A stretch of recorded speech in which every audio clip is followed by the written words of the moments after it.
Coba bayangin deh, kita bisa bikin ruangan jadi lebih sejuk cuma pakai botol plastik bekas. Dan yang paling penting, tanpa listrik sama sekali. Kedengarannya mustahil ya, tapi ini bukan fiksi ilmiah, ini inovasi nyata yang akan kita bedah bareng-bareng hari ini. Yuk kita lihat gimana sains yang sederhana bisa memecahkan masalah yang super besar.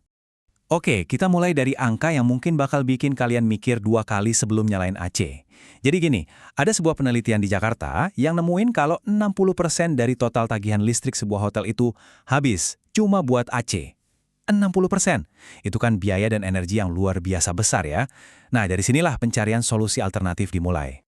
Oke, jadi ini dia agenda kita. Pertama, kita bakal bahas kenapa sih kita butuh banget alternatif AC, terus kita kenalan sama pahlawannya, si Eco Cooler. Kita juga akan bongkar gimana cara kerjanya, terus kita uji beneran efektif nggak sih, sampai akhirnya kita temuin desain mana yang paling juara, dan kita renungin bareng-bareng soal masa depannya.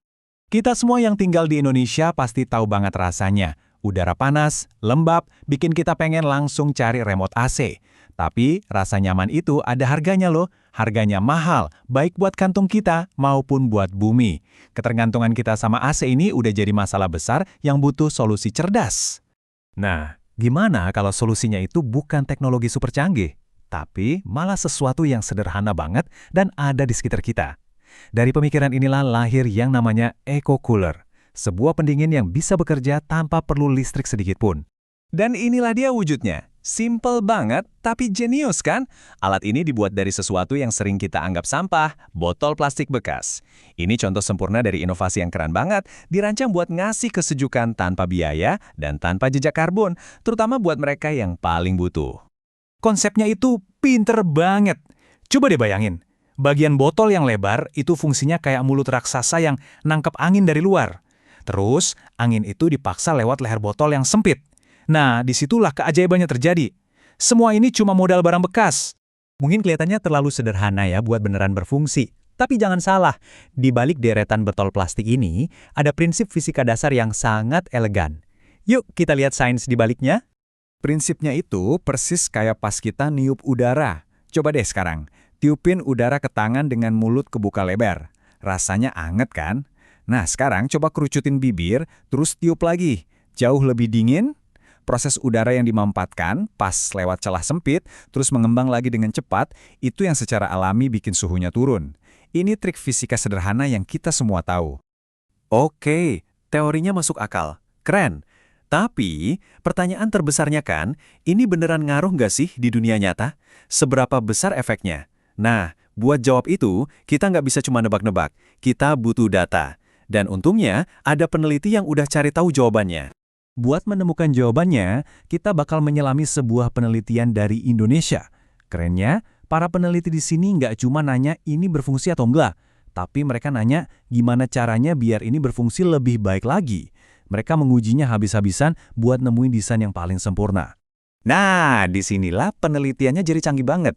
Mereka menggabungkan dua dunia, pengujian fisik di dunia nyata, pakai botol dan kipas angin beneran, dan simulasi komputer canggih yang bikin mereka bisa lihat hal-hal yang nggak kasat mata. Teknologi ini namanya CFD, atau Computational Fluid Dynamics. Biar gampang, anggap aja ini kayak terowongan angin digital di dalam komputer. Jadi daripada bikin puluhan prototipe fisik yang makan waktu dan biaya, mereka bisa uji ratusan variasi desain secara virtual buat lihat gimana persisnya aliran udara bergerak. Cara super cepat buat nemuin desain juaranya. Jadi, di dalam laboratorium digital mereka ini, para peneliti mengadu 3 desain utama. Masing-masing punya bentuk yang unik. Yuk kita kenalan sama para kontestannya. Di sebelah kiri ada model A. Ini corong lurus yang sederhana. Nah, di sebelah kanan itu model B. Perhatiin deh, lekukannya lebih landai, lebih alami, mirip kayak bagian atas botol soda. Pertanyaannya, garis lurus atau lekukan yang lebih mulus yang lebih jago ngarahin angin? Dan ini dia kontesan ketiga, model C. Wah, beda banget kan? Bentuknya jauh lebih pendek, lebar, dan kebuka kayak mangkok. Jadi, kita punya 3 bentuk yang sangat berbeda. Corong lurus, botol melengkung, dan mangkok lebar. Kira-kira mana yang bakal menang ya? Setelah ribuan simulasi digital dan analisis data yang teliti, akhirnya tiba juga saatnya, momen penentuan. Data sudah berbicara, mari kita lihat siapa pemenangnya. Jadi, siapa juaranya? Si corong yang lurus dan sederhana? Si botol yang melengkung elegan? Atau si mangkok yang pendek dan lebar? Jawabannya ada di data. Dan inilah hasilnya. Telak banget. Coba deh lihat baris paling bawah untuk model C. Jangkauan anginnya, artinya seberapa jauh hembusannya bisa kerasa, itu sampai hampir 3 meter. Jauh banget ngalahin yang lain. Kecepatan anginnya juga paling tinggi. Ini bukti mutlak. Bentuk mangkok adalah pemenangnya. Ternyata dalam aerodinamika, desain yang kelihatannya paling biasa belum tentu yang terbaik. Jadi, inilah sang juara, model C. Bentuknya yang pendek dan lebar kayak mangkok itu ternyata yang paling efisien secara aerodinamis buat nangkep udara dan nembakinnya ke dalam ruangan. Ini kemenangan buat desain yang mungkin nggak kita duga, bukti kalau bentuk yang tepat itu bisa bikin perbedaan besar banget. Eits, nggak cuma itu.